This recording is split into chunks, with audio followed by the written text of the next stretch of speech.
Sevgili öğrenciler, Cumhuriyet Bayramınız kutlu olsun. Değerli öğretmen arkadaşlarım, sevgili gençler, bayramınız kutlu olsun.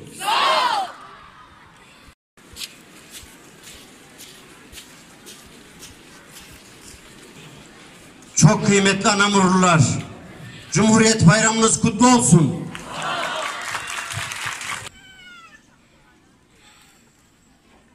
Tüm okullar bayrak planı al.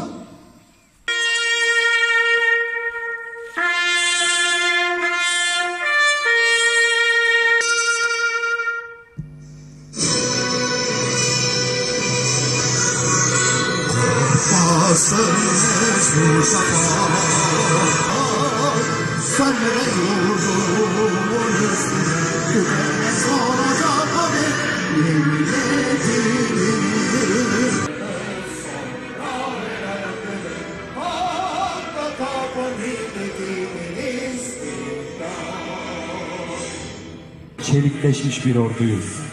Atam sana şükran, seninle dop doluyum. Atatürk demek, Cumhuriyet demek. Türk demek, hürriyet demek. Cumhuriyet, Cumhuriyet, Cumhuriyet.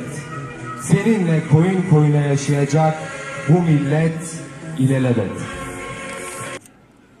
Cumhuriyetimizin kurucusu ve kurtuluşun sembolü Atatürk'ün en büyük eserim dediği Cumhuriyetimizin 94. yıl dönümüne ulaşmanın gurur ve mutluluğunu yaşıyoruz. En büyük devletlerden biri olan Osmanlı İmparatorluğu'dur.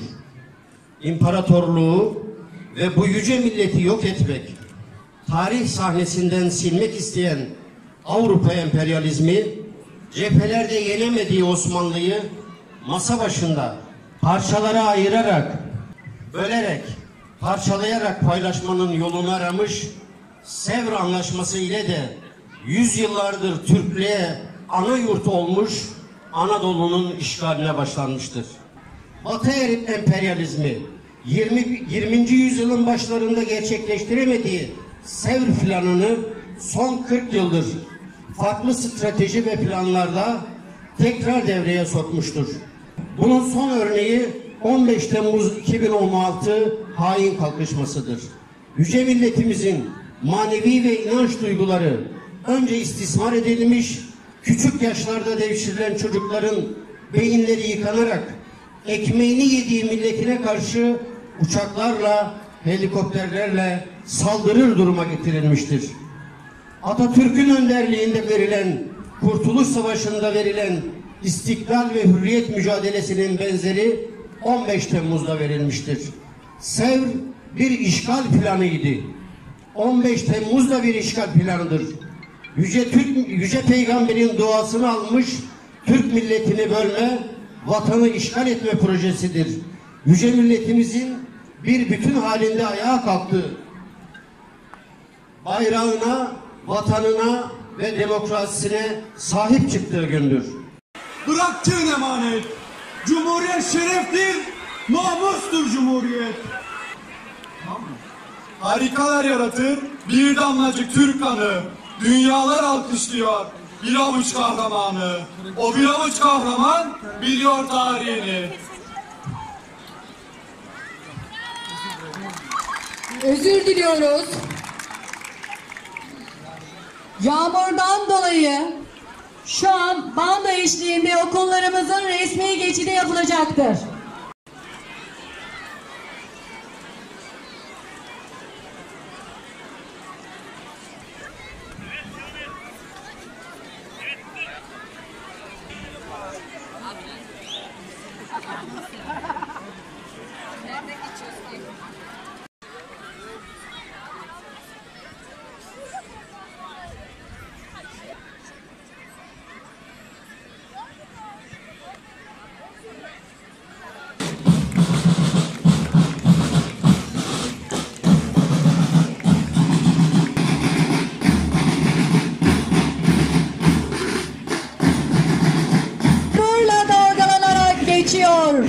Tüm halkımızı bayrağımızı ayakta selamlamaya davet ediyoruz.